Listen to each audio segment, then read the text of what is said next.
우리에게 주시는 하나님의 말씀은 다니엘서 5장 5절로 9절까지의 말씀입니다.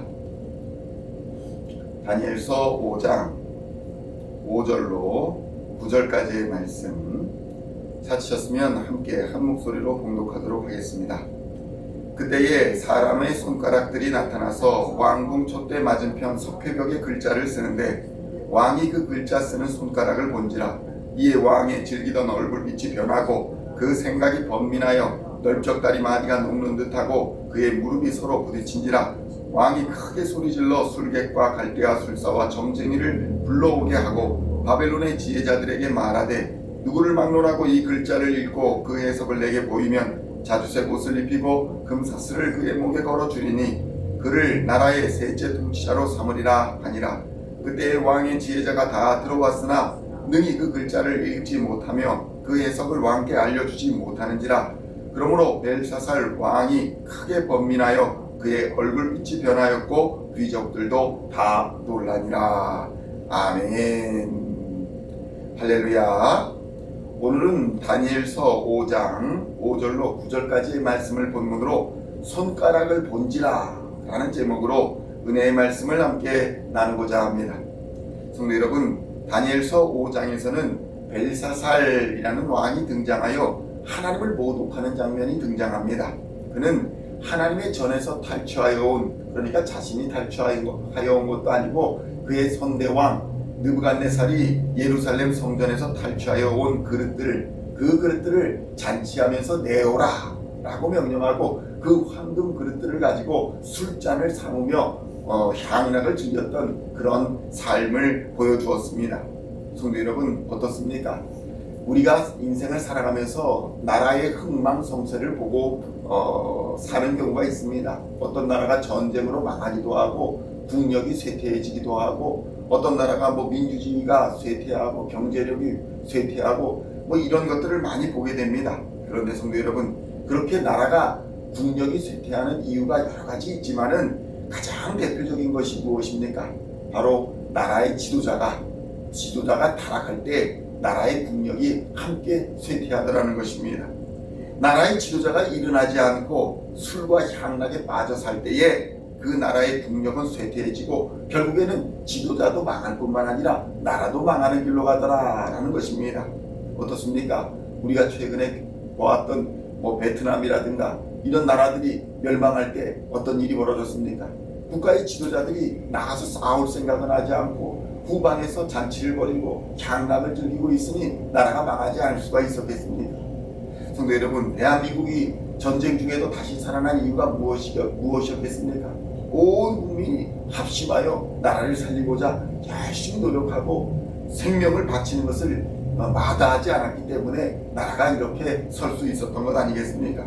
이스라엘이 지금까지 버티고 있는 이유가 무엇이겠습니까? 지도자로부터 시작해서 백성에 이르기까지 한 사람도 빠지지 않고 총을 들고 함께 싸우자, 나라를 지키자, 이런 마음으로 단합되어 있기 때문에 그 나라가 살 수 있는 것 아니겠습니까?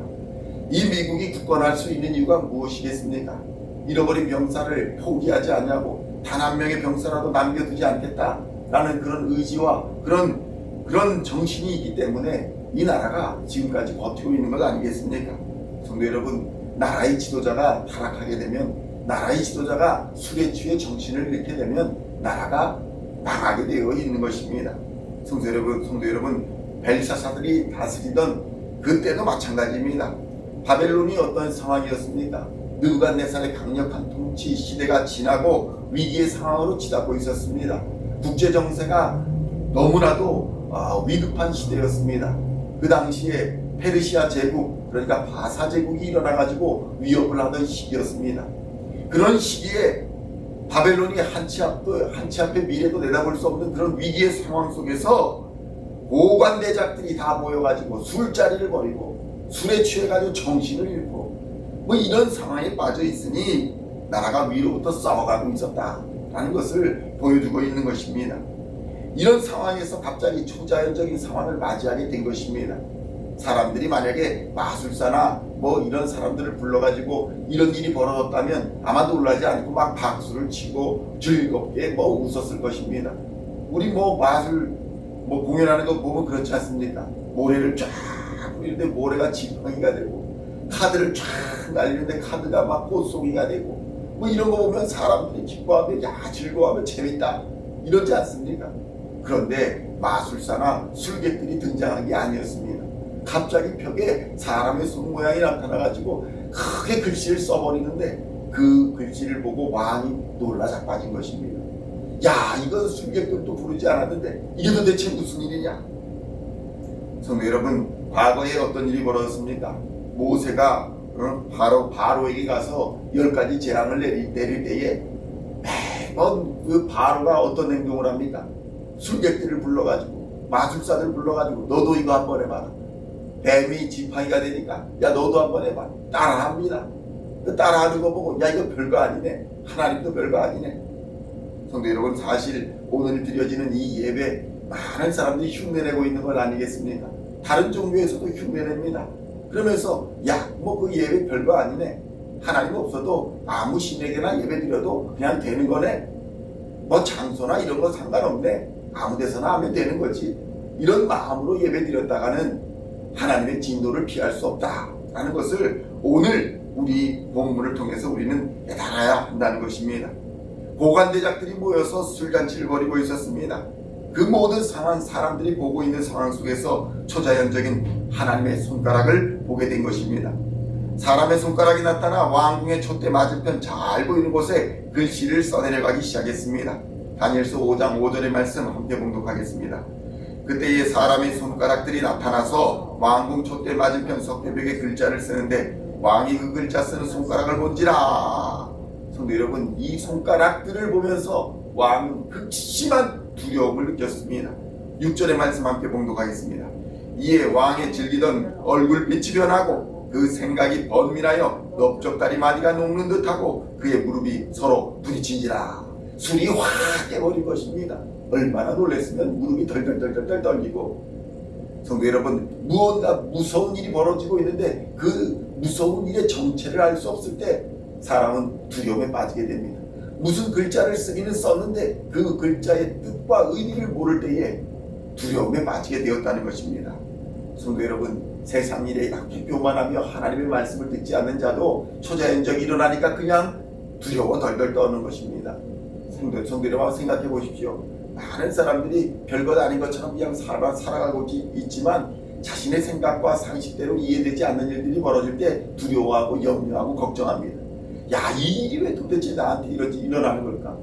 그 일을 도무지 해석하지 못하니까 점술사를 찾아가고 무당을 찾아가고 그리고 이런저런 일들을 하면서 그 해석을 해보려고 하지만 도무지 풀리지 않는 두려움, 그 두려움은 벗을 수가 없는 것입니다. 성도 여러분, 하나님 없는 사람들의 삶이 이렇습니다. 하나님 없는 삶은 두렵고 번민하며 걱정하기 마련인 것입니다. 떠나지가 않습니다. 극심한 두려움을 느낀 사람이 5장 6절의 말씀에 보던 것처럼 뼈마디가 녹는 듯하고 무릎이 서로 부딪혔습니다. 하나님의 영광을 마주하는 인간의 모습이 바로 이러합니다. 아무리 세상에 높은 권력을 가지고 있다 할지라도 하나님의 영광의 옷자락만 드러나고 그 옷자락의 끝만 본다 할지라도 녹아버리는 존재, 그런 존재가 바로 인간인 것을 우리는 깨달아야 하는 것입니다. 성도 여러분, 그렇다면 오늘 우리가 이 본문을 보면서 깊이 깨달아야 하는 것은 무엇입니까? 첫째로 우리가 사는 것이 오직 하나님의 은혜이다 라는 사실을 깨달아야 하는 것입니다. 사람들은 먹고 마시고 즐기면서 자신의 힘과 능력으로 산다고 착각합니다. 그러나 성도 여러분, 우리가 사는 것은 오직 하나님의 은혜인 줄로 믿습니다. 믿거나 믿지 않거나, 믿는 사람이거나 믿지 않는 사람이거나 다 하나님의 은혜 없이는 살아갈 수가 없는 존재임을 우리는 깨달아야 하는 것입니다. 5장 7절의 말씀 함께 봉독하겠습니다. 왕이 크게 소리질러 술객과 갈대아 술사와 점쟁이를 불러오게 하고 바벨론의 제자들에게 말하되 누구를 막론하고 이 글자를 읽고 그 해석을 내게 보이면 자두색 옷을 입히고 금사슬을 그의 목에 걸어주리니 그를 나라의 셋째 통치자로 삼으리라 하니라. 성도 여러분, 아무것도 모르는 세상 사람들은 무조건 해석하면 되는 줄로 알고 생각하지만 하나님의 은혜는 그런 것이 아닙니다. 하나님의 은혜는 우리의 생명을 지키시고 보호하여 주실 뿐만 아니라 인도하여 주시는 분이십니다. 그러기에 하나님 같은 분은 세상에 없는 것입니다. 그런데 사람들은 착각하여 하나님을 대체하려고 하는 것을 많이 찾습니다. 점술사가 그렇고 박수무당이 그렇고 이런저런 이단 사이비가 그렇습니다. 하나님을 대체할 수 있다고 믿습니다. 그러나 하나님을 대체할 수 있는 분은 없습니다.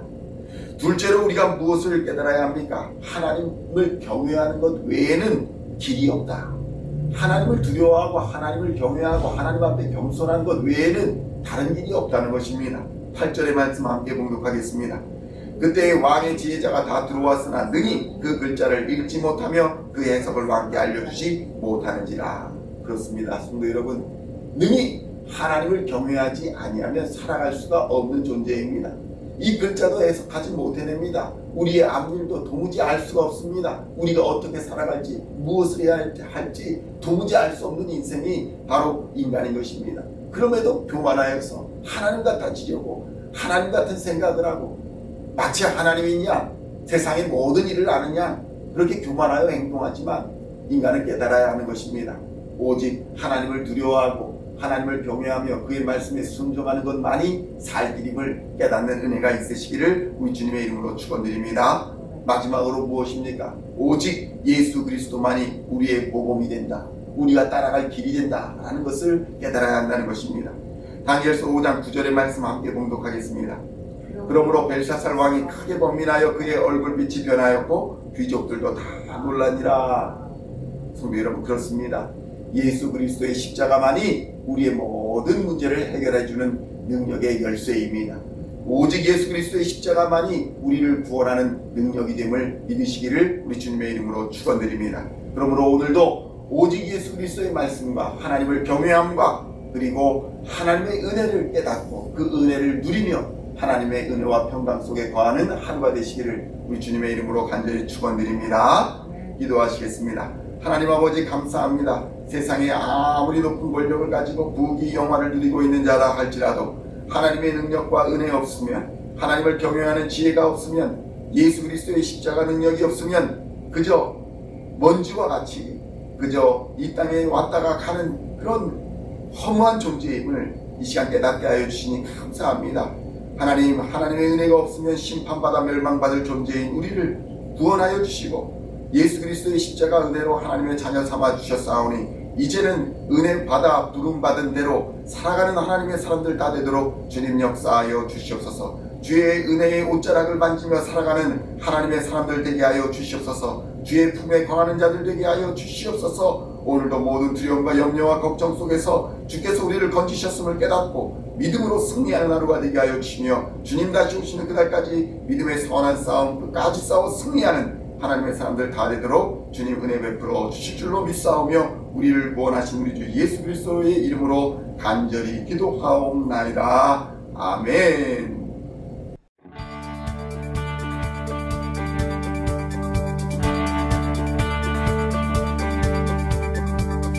Singing songs of thy praise, we are coming to you, dancing before your throne.